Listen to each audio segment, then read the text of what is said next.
So let's bring in Mike Cozzi with sports. Mike, good morning. Good morning. How are you? Good.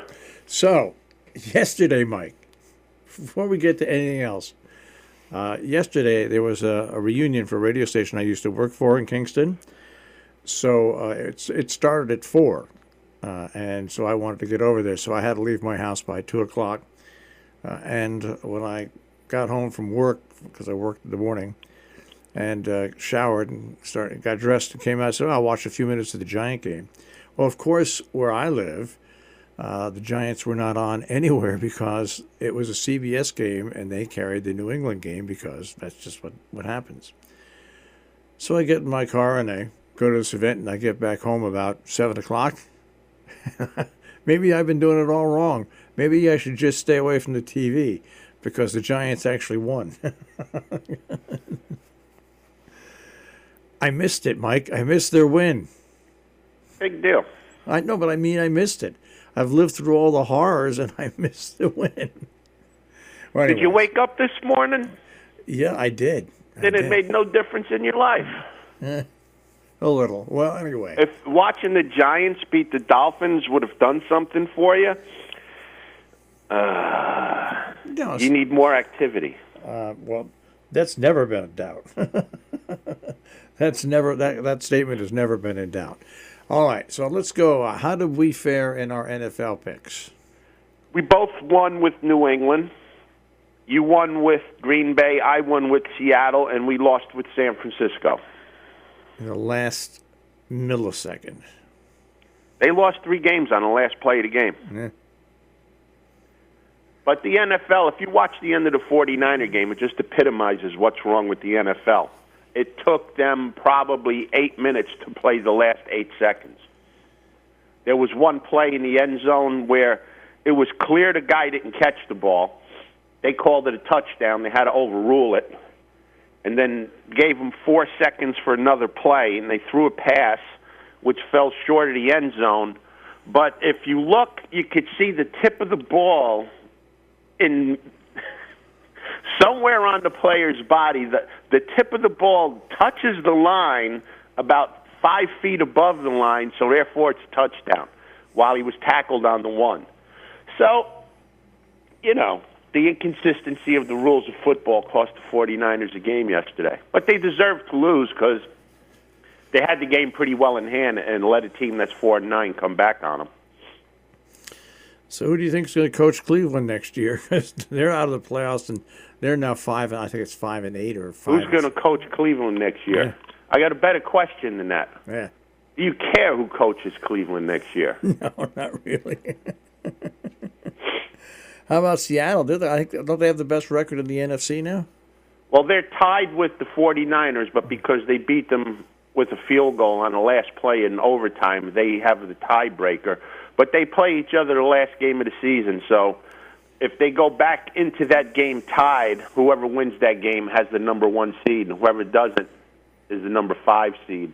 While the Cowboys or the Eagles, who are struggling around 500, they'll get a home game, and one of those 2 teams won't. I know, pretty amazing, yeah. Yeah, the NFL's a joke. Who cares? Like I said, somewhere in the NFL offices in New York, there's an envelope with the winner of the Super Bowl with probably the exact score of the game.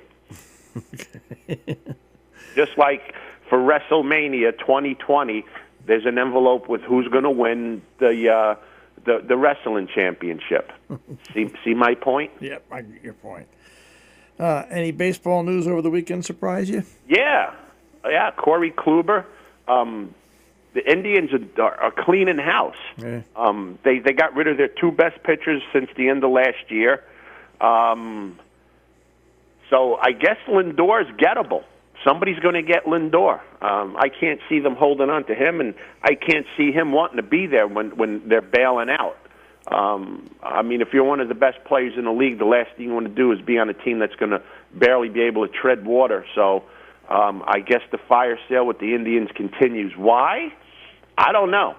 I don't understand things like this. Like when teams have players in position to make a move and they get rid of them to make themselves worse, to get themselves better, It doesn't make much sense to me. Another one, Madison Bumgarner left to go to Arizona. I'm surprised he went to Arizona because I don't think Arizona is much of a contender. He got $85,000 for 5 years, which is a pretty decent price for him. $85 million. On the back end of his $85 million for 5 years. He's on the back end of his career, so see what happens. But yeah, those are two big names that moved, and in a head scratcher, Rendon, he went to the Angels, right? Yeah. Now, where do the Angels play? California. What town? Los Angeles. But he didn't want to go to the Dodgers because of the Hollywood lifestyle. Where are you playing, bonehead? Yeah. Unbelievable. I mean, that's a pretty bad statement. That's like saying, well, I'm going to play for the Nets because I don't want to play in New York. Yeah, that's right. Are you kidding me? They're in Brooklyn. They're not in New York. Well, yeah, that's just like, the Angels are in Anaheim. They're not in Los Angeles. It's the same thing. Same thing. That's right. That makes no sense to me. Yeah. Yeah, but two big names moved. And, like I said, I guess there's a couple more players on Cleveland that can help some teams that are definitely going to get moved out of there before the end of the year. Really surprised to see that. Cleveland was bad for so long, and then when they built the new stadium, they became relevant. And here and there, on and off, they've been pretty good. And now they're just getting rid of everybody. I don't know. It's tough to be an Indian fan this morning. All right.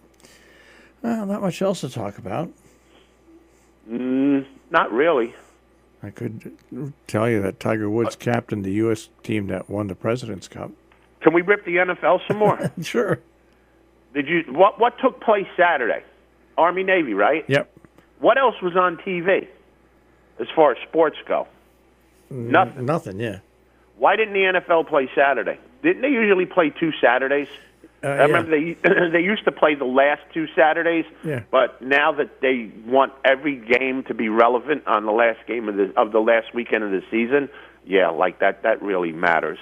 They had a big opportunity to get a big market on Saturday. Yeah. They didn't have one game played. They got 3 this Saturday, but they had none last week when the only football game on earth was the Army-Navy game. Not knocking Army-Navy, but, there was a lot of opportunity for the NFL to show their product this weekend.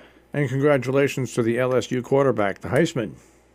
Oh, man, what a landslide. Yeah. The biggest differential ever, the highest percentage of number one votes. It was everything. And I watched it, and, man, was this kid humble.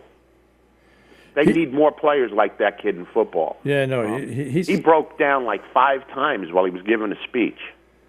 Yeah. And he gave kudos to Ohio State where he started, and not in a bad way. Not like saying, well, I want to thank Ohio State for letting me go to a... No, it wasn't like that. He thanked Ohio State for giving the opportunity and to get him on the path to be what he was. And, man, he loves Ed Ogeron. Let me tell you something. Well, good for him. He looks like a good kid, and I'm a big fan of LSU this year. So. Yeah, and it looks like if things go according to the way the prognosticators say, we're going to get that game we want, LSU and Clemson, Tiger versus Tiger. So, but you got to play the games and all of that stuff. But that would epitomize this season for college football, having the 2 best teams in it.